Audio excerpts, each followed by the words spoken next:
So now we've got Mark Lockhart, who's going to talk about tree activism and regulations, and we've also got Paul Quinlan. So if Mark and Paul would like to come up and talk about trees in the urban and rural environments, welcome them to the stage.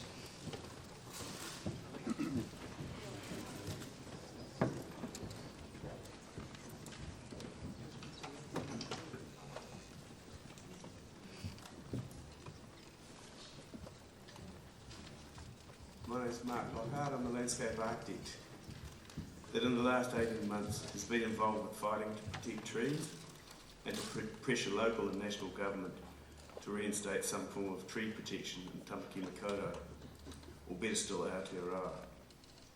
I've been driven to protest action and have sacrificed a ridiculous amount of time on this. For this reason I joined the Tree Council, who have been protecting trees and ecosystems for 35 years. I'm a sole practitioner, and much of my work through planners and architects since the removal of tree protection in 2012 has been unfulfilling. My involvement with Canal Road kicked off in December 2019 when I organised a peaceful protest on the site. I've been so involved with trying to save our urban Nahiri that I managed to get myself arrested in the middle of last year for climbing a tree at Canal Road in Avondale. That shot shows a peaceful protest I organised when the trees were still standing. That's me getting arrested. Well, when I say it was a tree, it was a lovely prairie tree that had been felled and was only about 2 metres or so above the ground, so it was easy picking for the police. I have to see the humour in this because seconds after telling the cops that I was up for the long haul, they had set a ladder up and were coming up to get me. I passed my umbrella to one of the officers and clambered down to be handcuffed by 3 cops. Meantime, the other guy on site was safely beyond reach in the karaka tree that I'd been up earlier that week. Now, 9 months later, I'm sitting with the tenant of a lovely old villa in Mount Eden. She is apprehensive because while she knew that the property owner would evict them and demolish the house, she had thought that the majestic Bahutakawa at the rear of the property was safe. Sadly, the owner has taken advantage of a clerical error by council and will probably remove the tree. The tree should be scheduled but for the error and looks like something out of a movie set. It stands 20 metres tall and is as wide as it is high. It is unique not only because of its size, but because it has a lovely open habit, has virtually no deadwood, and sits on a natural outcrop of volcanic rock with a tomo below. I'm in regular contact with a group of mainly local people that have been deeply involved with Canal Road, where a stand of 46 100-year-old native trees have recently been felled after 18 months of protest action, involving arrests and ugly conflict. The final onslaught came after a night when the trees were professionally poisoned and is supported by 80-odd police officers that have formed a human barrier to supplement the security fencing. This is apparently the longest tree protest in New Zealand's history. That's saying wedding one of the protesters who occupied the trees over a period of, I think, about a year. We had 80 cops on site protecting us from stopping the trees from being removed. That's the carnage at the end of the protest. This arboretum would have been unique, but letters to the Mayor from numerous locals, the Tree Council, Forest and Bird and the Botanical Society's support for purchasing the site, despite Council's knowledge of the site for over 10 years, fell on deaf ears. The protest gave rise to Mana Rako, a group of mainly local West Auckland people who are dedicated to stopping the destruction of large trees in Auckland and reinstating some form of tree protection. The site has 26 different species, some of which were rare trees, including black myri and mountain cedar, and others almost non-existent in Auckland. Ewan Cameron, President of the Botanical Society and Curator of the Botany Auckland Museum, wrote to the New Zealand Herald, In my 4 decades of being involved in plant conservation, this is the worst destruction I've seen in urban Auckland. And at a time when council was telling us to plant more trees while acknowledging that 10%, perhaps 30% of Auckland's mature trees have recently been lost. We need more houses, but not like this. The reinstatement of tree protection is urgently required. Central to this conflict is the 2012 decision by the National Government to remove blanket tree protection in Auckland. I believe this was due to concerns that aspects of the Resource Management Act, such as tree protection rules, were slowing development. Auckland was unique in having this form of tree protection, as most cities just have notable or scheduled trees that are individually identified on their district plans. My opinion, which is supported by many designers, planners and arborists, is that council were in a large part instrumental in the act the National Party moved to remove tree protection. Council simply didn't manage the rules efficiently, holding up development by not being able to make the right decision. Apparently most tree removal applications were granted, but council took too long to process consents. What many people don't appreciate is that it wasn't tree protection per se that ensured that trees weren't removed at the rate they are now being lost. Due diligence on sites included having an arboricultural assessment which identified trees that were worthy of and could be integrated into a site development. This determined the number of buildings that could be constructed and hence the value of the property. The opposite is the case now. For instance, the Canal Road developer, who had no intention of retaining any of the 46 trees, paid for the site in anticipation of having pretty much a blank canvas. In fact, the real estate agent said the site was worth $2 million less with the trees. For me, Canal Road was something worth fighting for. Apart from the trees, this was about the importance of keeping this space for the community. A council landscape planner assessed and recommended the site be purchased for a public park.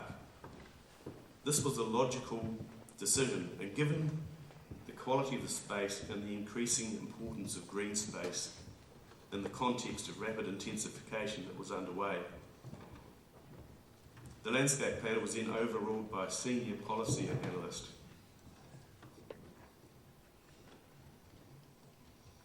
who argued that there was enough green space in the area.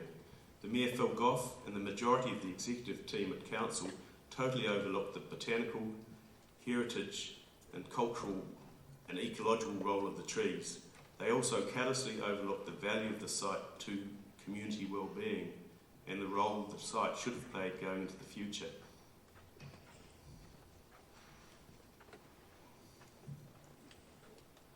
This is a tree, a slide of a tituki that was removed unlawfully in front of our eyes, while ironically we had about 80 police officers stopping the protesters from getting on site to stop somebody from carrying out an unlawful act. So there was a bit of irony there. Since then the council have actually done very little to rectify this. A monitoring officer came out to site and said it was not damaging or causing any detriment to the existing scheduled Pōhutukawa because it was under the drip line of the Pōhutukawa, and so I've chosen to do nothing about it. A week on, and this speech it should have been written about 2 weeks ago, I've been totally absorbed with the Eglinton Pōhutukawa, which is in Mount Eden, and I've had interviews with Radio New Zealand Stuff, a local Chinese newspaper, BFM, and started a change.org petition that has over 1,600 signatures in 3 weeks. Council's initial response was that while they were sorry, they could do nothing to correct the error. This would require a lengthy and expensive plan change. After pro bono assistance from sympathetic planning commissioners, a barrister and the Eden Ward councillor Christine Fletcher, who brought an extraordinary item to the monthly council governance meeting, council did a complete U-turn and now are supporting an interim injunction that prevents anything being done to the Pōhutukawa until the case has been heard.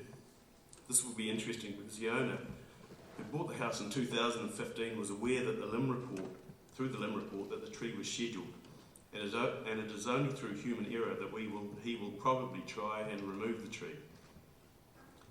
There are people fighting fires all over Auckland, trying to save trees in a city that seems intent on development at all costs. The head of Parks Services reassured the public that Council has an urban hairy or forest strategy, along with another strategy for planting in public reserves. In other words, they have accepted that intensification and development trumps the trees, but this will be mitigated by planting more extensively in reserves. He didn't mention street tree planting, which is probably wise, because they aren't doing very well here either, in my opinion. The great cities of the world have amazing street tree frameworks, but we're now removing exotic trees that are fulfilling most of the important roles that trees provide for native trees that often struggle in urban environments.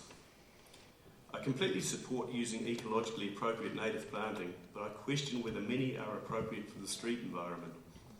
I'm talking about trees here. I think there are plenty of shrubs and ground covers, native shrubs and ground covers that are appropriate. I had an argument with a council arborist quite a few years ago who planted Tuia along New North Road in Auckland. I said that at least there would be tree pits ready for the replacement trees after the Tuia had died. There are Pahutakawa there now.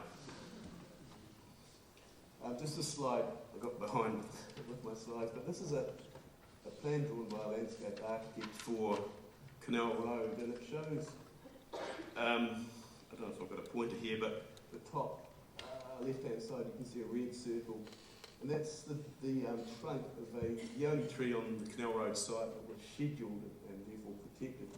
It shows grass going up close to the trunk, and the trunk is drawn as one circle, which is the same size as all the other circles on the plan representing trees. That's actually what is the case.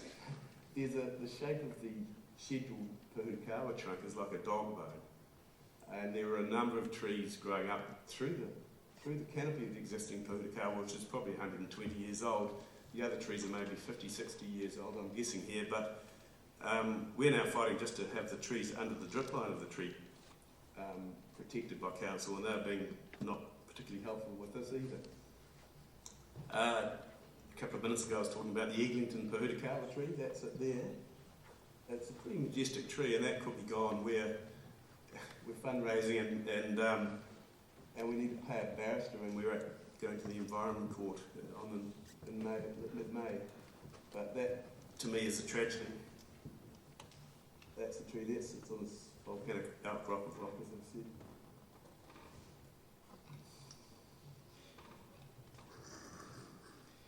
We're having some wins. Earlier this year, the Ministry of Education did a U-turn, unlike the U-turn that Auckland Transport made after it was demonstrated that the motorway off-ramp for Western Springs could be relocated and a mature road Pahutakawa retained. Some of you will probably remember that. In a similar situation, photos Campbell's Bay Primary School, after being adamant that the design couldn't be changed, and I think pressuring the school board into agreeing, the magnificent row of 8 mature Pahutakawa trees along the road boundary were about to be removed. It was only through local community opposition that the Ministry of Education finally moved the building back 3 or 4 metres to accommodate the trees. I really can't understand why the trees weren't simply incorporated into the design at the outset. While this was a win, it demonstrated how the trees were undervalued by the decision makers. I got a call one morning earlier this year about a Pahutakawa that the owner wanted to remove. My name had been given to a woman who lived across the road from the trees at Canal Road. I just started some paid work, which is becoming a rarity these days. And I advised the woman that although I had contacted media, they were unlikely to come out. There was nothing we could really do. My conscience got the better of me, and I jumped in the car and headed out to the property on Cromwell Road, Mount Eden. There must have been 14 or 15 people on site, including about 5 arborists, crane operators, traffic control. I walked up to the arborist and said, "Surely you guys aren't going to remove this tree. Why would you do that?" They all looked a bit sheepish, but they obviously were going to remove the tree, and the other guys on site were looking pretty annoyed at that stage. I gave Steve Abel, who's a sort of a veteran eco-warrior, I guess, a call, and he was on the way to a physio, and he dropped in on site, and he immediately said, look, all we need to do is stand in the work zone and we can buy ourselves some time to at least try and dissuade the owner from removing the tree. You see in the background my mate Brian, who I play football with. I rang him on the way over, and he ran out of his house at the street over and was happy to stand in the texting his wife, telling her he won't be home for dinner that night. Anyway, so we stood in the work zone, effectively preventing any work from being carried out for health and safety reasons. I left the site confident that by rotating the locals, it only needed one person there, so it was quite an efficient way to protest. We would stop work and buy some time to negotiate with the owner. I just arrived home to finally start my paid work and got a call from the owner, who I suspect was worried about 100 odd protesters appearing on his front lawn, or worse, setting up camp in the tree. He said he no longer wanted to remove the tree, and it was pruned professionally. This was a rare victory, and the tree simply didn't need to be removed. That's the tree after the pruning. They took more off than they needed to, because kind of justify why they were there with the cranes, I think, but at least the tree's still standing today. I agree with the council that we need to carry out wise planning of local reserves and streets, and facilitate restoration of local lands zoned as significant ecological areas, or SEAs. The landscape design and planning work carried out as part of the conditions of consent should also be prioritised and monitored. Other thoughts are the concept of mitigation has failed when it comes to trees, because you simply can't replace the amenity and other values provided by a mature tree with a few PB95 specimen trees. Planting associated with resource consents is often poorly planned and not monitored, while specifications are required. As part of the consent, specifications are required as part of the consent. Often non-professionals do the work and don't follow the design. Landscape architects are guilty of providing too much information rather than addressing the key planning requirements, which are amenity, scale and screening. The simpler the plan that is provided for planning reasons, the more likely it is to be implemented and managed effectively. Now, I don't want to simplify this or downplay the design component, but the reality is designs for many urban projects, especially residential subdivisions, should, I think, address just the key plans, key design issues, and a lot of those revolve around just establishing a good framework of planting. While I agree with the use of indigenous species where appropriate, most don't perform well in confined urban environments with street trees. Landscape architect many years ago was labelled a hero for planting rewa in the Henderson town centre, but they were replaced quite a few years later with oriental plane trees, which are now doing well. Council seems to equate sustainability with native trees. A tree isn't sustainable if it's half dead and unable to fulfil the other benefits that trees provide. Council don't think outside the square and are bound by timeframes and financial frameworks that they will plant 50 trees and not have any money for maintenance, rather than planting 30 trees but budgeting for some level of ongoing care. Council clerical areas have resulted in the loss of significant trees in Auckland anyway. Eglinton Avenue, Pito was a classic example of that, where it just simply slipped off the list when they transitioned from the district to the unitary plan. The Urban Nahiri strategy has no funding, and Council ignore a majority of the principles the strategy outlines. The Urban Nahiri strategy states that protecting existing Nahiri is crucial to safeguarding the added values and benefits mature trees provide. They simply are not doing enough to achieve this. Professionals all too often have no moral compass and work on projects they shouldn't support. While the NZILA Auckland branch media outlet did a feature on Canal Road, they didn't provide any other support because the site is on private property. While I appreciate this, I would have thought that the Institute could have provided support in principle and spoken up about the loss of our urban Nahiri. While I believe these issues are not peculiar to Auckland, the intense development and pressure for housing puts greater pressure on our natural environment in Auckland.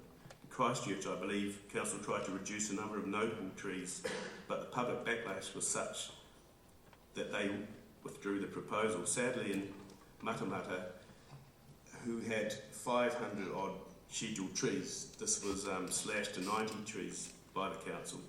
I'd like to do a bit more research on that and to understand the reasoning for that. Kaingora's mandate appears to provide housing at the expense of mature trees that get in the way of development. They and their designers are under the illusion that in a relatively short period of time, the area will be leafy. Mature trees can't be replaced for about 30 years, as long as this is only if the appropriate species have been selected and aftercare is followed up. See, I'm slightly over time, I won't be about a minute. So where to from here?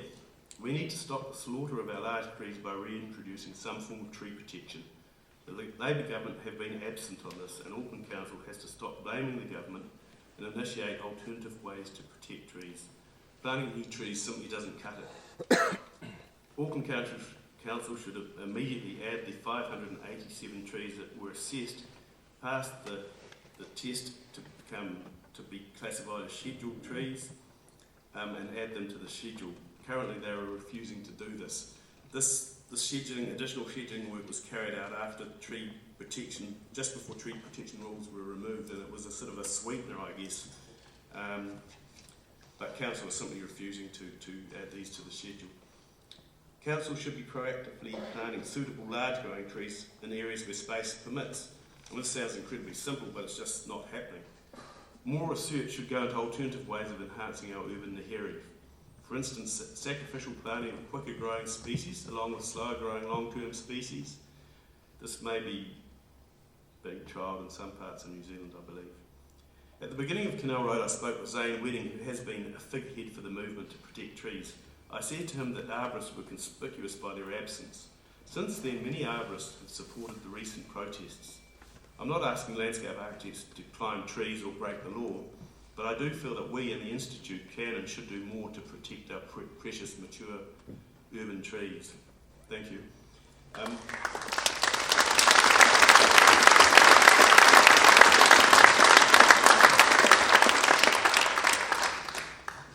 I've just got a few more graphic images of tree removals around Auckland. That's Henry Street in Avondale. That's sort of at the end of it. There we go. All the trees were along the boundary, front boundary. The big macrocarpet was in the news quite a bit. There was a scheduled tree on site, or a group of poplars that were retained. You can see the scale of the tree. I just drove past this in Green Lane. Lovely tree right on the boundary, Tuia. That's it there, you can just see the stump. These trees were removed about 5-6 years ago in Parnell, lovely Oriental London plane trees. And that's someone who wanted to preserve their view, I suspect. The tree in Mount Eden was simply removed for no apparent reason. Oikawa again. That's a puka, which I don't believe is a great choice for street trees. It's been ring-barked as well by Queens. And that's a prairie down at Victoria Park Market, which has died, I suspect, from being ring-barked. That's a koe planted in near the council offices in central Auckland. And I just question whether koe are an appropriate species. I don't think there's a great deal of evidence that they develop into trees of decent scale in an urban environment. Lovely street trees in Grey Lynn. In the park. My wife told me to end on a positive note. I was trying to find some positive note. Anyway, there's my